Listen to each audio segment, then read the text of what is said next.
d'aimer son père et sa mère, quel que soit ce qui s'est passé. Et donc, une personne lève le doigt et me demande, mais et si un père a maltraité son enfant et les parents qui abusent de leur enfant, est-ce qu'il faut aussi les honorer?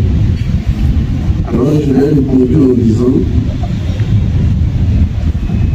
un fruit ne peut pas mûrir en dehors de son arbre. Ici, il ne s'agit pas de la personne physique du Père.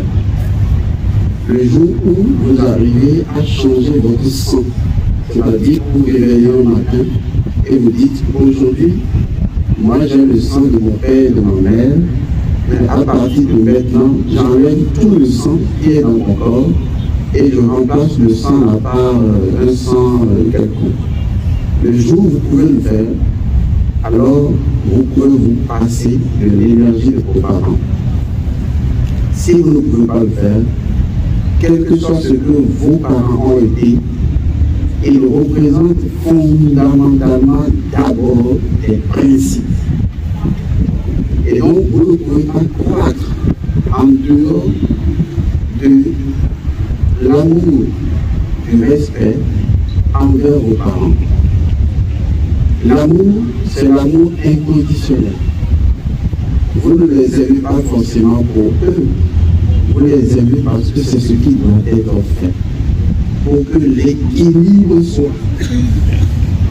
Le vrai problème de l'Afrique aujourd'hui, c'est que les Africains ont renoncé à honorer leurs parents, les mâles ancestrales, les forces qui précèdent leur existence.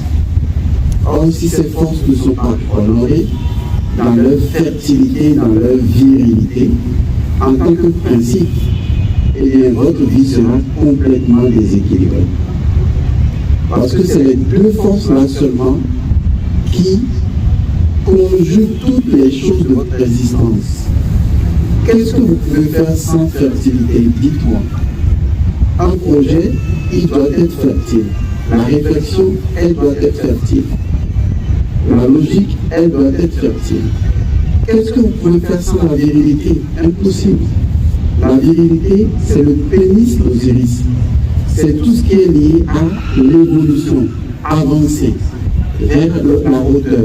Quand vous dites, je veux évoluer, vous avez besoin d'une seule énergie, l'énergie de votre père, c'est-à-dire la virilité. Vous voulez que vos projets puissent partir d'un bon départ, avoir une bonne matrice. Vous avez besoin de votre mère, l'énergie de la fertilité. Mais si vous n'avez pas de l'amour pour les personnes physiques qui incarnent la fertilité et la virilité, comment pourrez-vous composer avec ces énergies à l'intérieur de vous-même? On appelle cela le déséquilibre. Et donc, sortez du déséquilibre, entrez dans l'équilibre. L'équilibre consiste à honorer la fertilité et la virilité. Et c'est seulement en les honorant que vous pouvez progresser. J'ai rencontré des filles, des femmes qui avaient des kystes et des fibromes. La conclusion, il y a des femmes qui détestent leur mère ou leur père.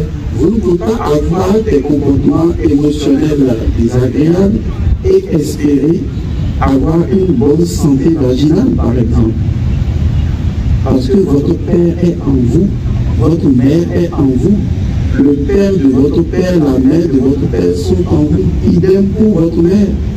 Donc si vous détestez votre père, vous détestez votre mère, vous détestez une bonne partie de votre sang. Vous êtes dans la malédiction. Vous vous maudissez vous-même. Quand vous maudissez votre père, vous détestez votre père. Qui est-ce que vous maudissez? Qui est-ce que vous détestez? C'est vous. Parce que c'est une bonne partie de votre sang qui va être corrompu et qui va travailler contre vous. Et une fois que vous créez des entités, qu'est-ce qu'une entité? C'est une habitude qui possède une loi.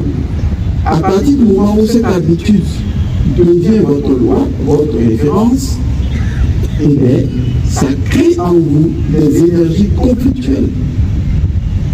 Et donc, il ne s'agit pas de dire, pourquoi mes projets ne marchent jamais? Il ne s'agit pas de dire pourquoi tout ce que j'entreprends, ça échoue toujours. Posez-vous la question. Quelle est la relation que vous avez avec l'énergie de la fertilité et quelle est la relation que vous avez avec l'énergie de la virilité? C'est ainsi que ça marche. C'est la raison pour laquelle on honore les membres ancestrales. Ça ne veut pas dire qu'on adore les morts, non. On honore les énergies qui fondent la fertilité permanente et la virilité permanente. On honore la matrice, on honore le pénis, l'osiris, le jet. On honore la Maat, parce que la Maat, c'est la fertilité. Sans la Maat, il n'y a pas de fertilité. On honore le jet, le pénis, l'osiris, la virilité. Voilà les deux symboles qui constituent les mânes ancestrales.